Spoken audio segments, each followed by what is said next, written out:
Welcome and welcome back to Rubavu by Andisero YouTube channel. Ni buri mushya kanda subscribe ukore no kunzogera tujye tubana buri munsi. Nshimira abantu mwese mwakanze subscribe. Mwarakoze cyane nawe turayikora uyikore kugira ngo tujye tubana buri munsi. Dufite n'izindi mbuga nkoranyambaga wadusanga waba kuri TikTok, Instagram, Facebook, hose dukoresha Rubavu by Andisero. Hano turi Rubavu mu Rugerero hafi neza ishuri rya college, n'umunota umwe kugira ngo ugere ku muhanda wa kaburimbo tuhabaza ni igipangu.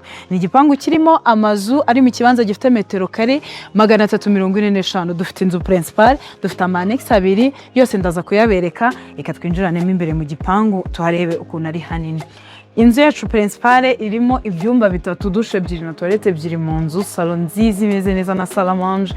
Inzu yose igizwe n'amakaro, ngira ngo murayibona. Ni iyi ngiyi ntago twinjiramo imbere kubw'umutekano w'abantu bahaba, ariko kuri screen yanyu ngira ngo muri kubibona. Parking yacu ni nini, yaparika imodoka 3 ziparitse neza, kandi kiza cyaha hantu nuko igipangu cyacu kiri ku muhanda, ndetse n'amanex dufite. Annex imwe irimo ibyumba 2 na salon, indi ikaba irimo icyumba kimwe na salon. N'ahantu heze cyane. Iki ni igipangu wagura ukakibamo kikwinjiza n'amafaranga menshi buri kwezi, ndetse akaba ari ahantu heza wagurusha ro guhitamo ukagura igice kimwe ukagura iyi nzu nini yonyine, amanex akaguma ku ruhande cyangwa se hose ukahagura.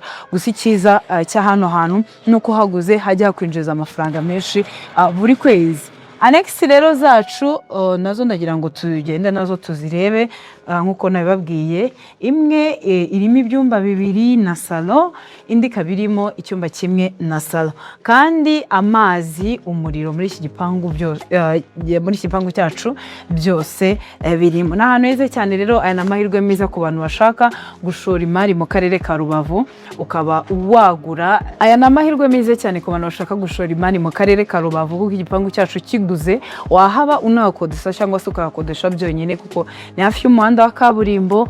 Ni igipangu kiri ku muhanda, na ahantu heza rwose utabura abantu bahaba. So turi kuhatangira $55,000. Ibyangombwa byose birahari, no kugura itukorerwa mutation, kandi tukanabigufashamo byose kugera birangiye. Muduhamagare, mutwandikire, iyo nimero no ku screen yawe wayikoresha ukatubona. Musi iyi video aragena umwanya wa comment wadusanga ahantu dukorera mu mujyi wa Rubavu mu nyubako izwi nka Etage kwa Habibu. Dukorera muri floor ya mbere, ni nyubako yubatse iruhande rw'isoko. Rubavu by Andisero Limited ni company ya mbere yonyine yizewe mu kugura no kugurisha ibibanza n'amazu mu buryo bwiza kandi bwihuse. Tubafasha kubona ibibanza byo kubakamo, amazu yo kubamo cyangwa se amazu yo gukoreramo business.